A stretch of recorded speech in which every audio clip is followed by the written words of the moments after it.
in regards to insurance, I've always been one that made sure I did have good insurance, and I was also very proactive as far as my health. I started getting physicals every year at 35 because I was playing sports. I always figured to myself that if you went to your doctor and you got a physical, if something was wrong, they would catch it and be able to nip it in the bud. You had mentioned that with your current situation, it's $1,120 a month. Yes. Can you afford that? No, not really. Why I'm not working right now per se because the treatments take too much out of me. I've already gone through my 401k money. I've taken that out and spent that on my mother and stuff and different bills. I've actually talked to my mortgage company and they've agreed to hold off on payments until February. But then I'll have a year to make up the 6 months that I'm not paying right now. Of my mortgage payment is about $1,500 a month. So I'll have to make up that $1,500 over the $9,000, 6 months times the 15, over the next year when I start working, hopefully when I start working again back in February. The hospital has been very helpful. At one point they said, Keith, it may not even make sense for you to get insurance in the high-risk pool and pay the $1,120 a month because it's a lot of money, But I explained to them that I needed to keep insurance, so when I get better, I'll be able to get insurance. I'll have the continuation because that's a big thing in getting insurance. You need continuation of medical insurance, or else you get thrown into these high-risk pools. Even though, mine's a little more complicated than that because I'm not part of a group plan. But getting back to the other part, so I decided I would get insurance to pay for all the other outside because Concord Hospital then said, okay, if you get insurance, we will pick up your deductible and the 20% that the plan won't pay. And that can be thousands upon thousands of dollars. This whole thing is going to cost $150,000, $200,000 by the time it's settled. Yeah. Did you find, Keith, that your insurance was comprehensive enough to let you stay with the same doctors during the whole way through? Or did you find that you had to switch around because you were switching cars? As soon as I knew that I had to switch to this First Health plan, I called up all my regular doctors. Also, I called up Concord Hospital and asked them if they accepted this plan, and they did. So I knew enough to check to make sure whatever insurance I was going to be getting, it was going to actually pay for the doctors that I was going to have working on me. So, but you can't, when you have medical problems, a lot of people think it's just their doctor and the hospital, but that is not the case. There's so many other outside groups that you get bills from. You get it from the imaging people, you get it from the CAT scans, the radiologists who read, all the drugs that you could have 2 or 3 different drug companies charging you.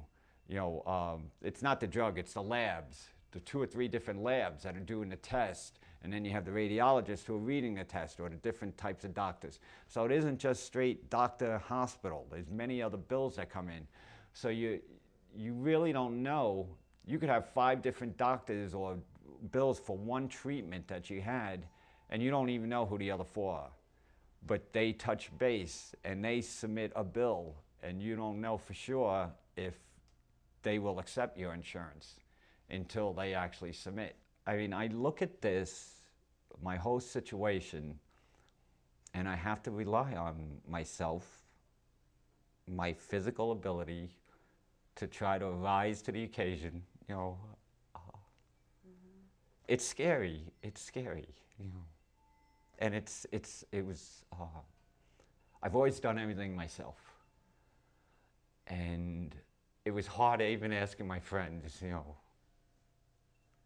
to like mow and, you know, and lift things. And I mean, it's simple. I kept hurting my stomach in the beginning. I was trying to clean the pool, and finally, after about like 4 weeks of doing that, I just said, you know, Keith, you got to stop. You know, you can't be bending and you know, for me, that it's like I jump out of the seat. You know, but I, you know, I'm gonna make it through this. You know, I'm gonna make it through. You know, and it's seldom that I dwell on it because you can only do one thing at a time. You really can. You know, it's the way I look at it. And right now, I just need to get to my treatments every day, take my medicine, you know, get to it, and not worry about, in a way, you know, what can happen. I just have to believe that this is all going to work out. Well, let me ask you, food bills and general living expenses, how are you meeting all of that? Have the medical bills impacted that situation at all? Well, I'm broke right now, actually. So I'm living on borrowed money. I have a lot of equity in my house, but it's a terrible time to try to sell a house. I wouldn't try to sell it right now. It'd be ridiculous because I wouldn't get anywhere near what it's worth. People should have insurance. I mean, in most cases, and it's what I always firmly believe, that if you got your physicals, you could nip things in the bud. As it turned out for me, it didn't work that way. It came out of nowhere. But most times it doesn't happen that way.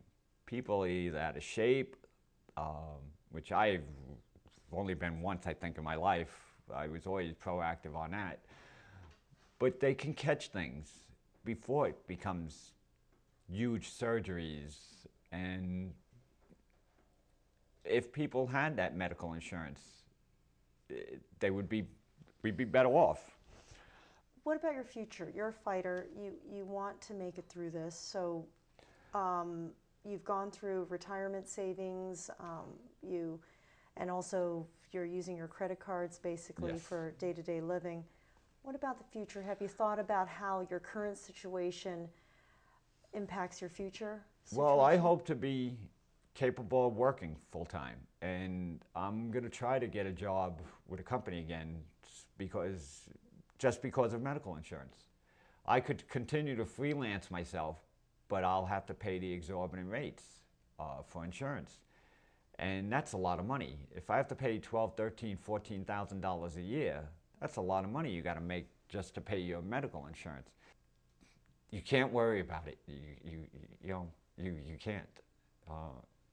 If you worry about it, you know, you look at statistics, they're so lousy, you don't even want to read them.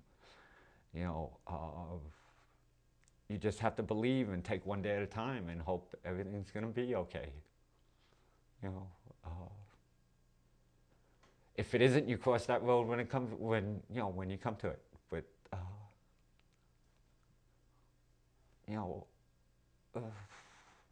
talking now, you know, sometimes when you really think seriously, you know, you have the doubts, the fears. But most of the time, it's, you know, I'm going to go down that hill. I'm going to look at my blueberries. I'm going to watch the deer around here. I'm going to be hiking again. Even if none of this works, I'm going to be out hiking again, you know, and I'll gut it out, you know, because I like doing that, you know. I like doing that.